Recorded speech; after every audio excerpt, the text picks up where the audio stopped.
আসসালামু আলাইকুম। National agro Bangla YouTube channel ও ফেসবুক পেজে সবাইকে স্বাগত জানাচ্ছি আর একটি নতুন ভিডিওতে। আজকে আপনাদের সামনে হাজির হয়েছি ক্ষীরা চাষ নিয়ে। এখানে যে আমি ক্ষীরা চাষ করছি তার জাতের নাম হয়েছিল সরস। এটা ইউনাইটেড সিডের একটি ভ্যারাইটি।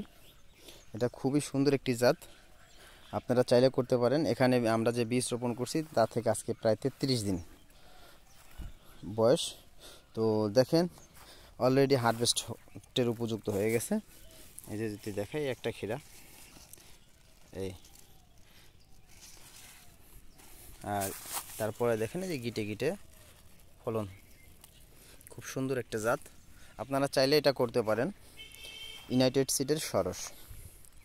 যদিও এখানে অনেক জায়গায় আমার খালি আছে, তার কারণ হয়েছিল এখানে গাছগুলো মারা গেছিল, কারণ বৃষ্টি হচ্ছিল আর কিছু বীজ যখন এই উপরে উঠে অঙ্কুরিত হয়ে তখন ওই পাখিতে তুলে ফেলছিল, এজন্য অনেক জায়গা খালি আছে।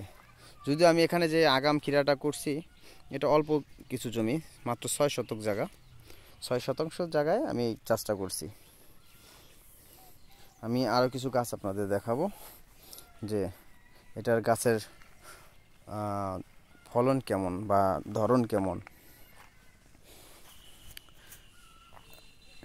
আমরা এখান থেকে কালকে 2-3টা ফল হারভেস্ট করে নিয়েছি,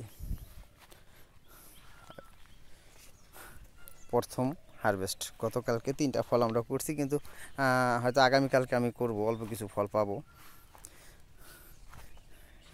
এই যে এখানে একটা আছে,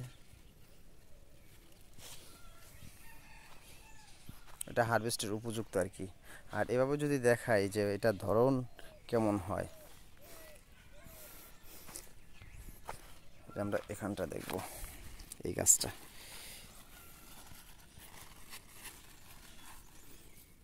এই যে একটা গাছ, এই যে একটা ধরছে আর কি।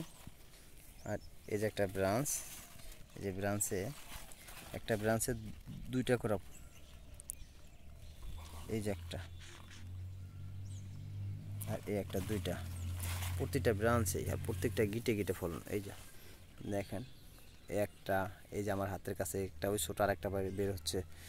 এই যে মানে প্রচুর পরিমাণে ফলন, এটা কি আর বলবো, মানে ধরন অনেক বেশি।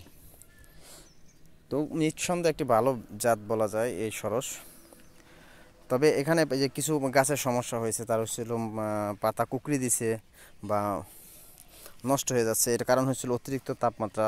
আপনারা সবাই জানেন যে ক্ষীরা একটা শীতকালীন ফসল, এটা অতি তাপমাত্রা সহ্য করতে পারে না। তারপর এখন আমাদের এদিকে 33 ডিগ্রির মতো, 33-34 ডিগ্রি পর্যন্ত তাপমাত্রা। আজকে গুগলে দেখলাম যে 34 ডিগ্রি সম্ভাব্য তাপমাত্রা। এই যে দেখেন এই একটা, তারপরে এই যে প্রত্যেকটা গিরা গিরায় ফল ধরে আছে। তা আশা করা যাচ্ছে এখান থেকে আমি কিছুদিনের ভিতরে পরিপূর্ণ হারভেস্ট করতে পারবো। তা আপনারা সবাই চাইলে এই জাতটা করতে পারেন। নামেও সরস, জাতেও সরস, ধরনেও সরস। তো আজকের মতো এখানে বিদায়। আল্লাহ হাফেজ, আসসালামু আলাইকুম।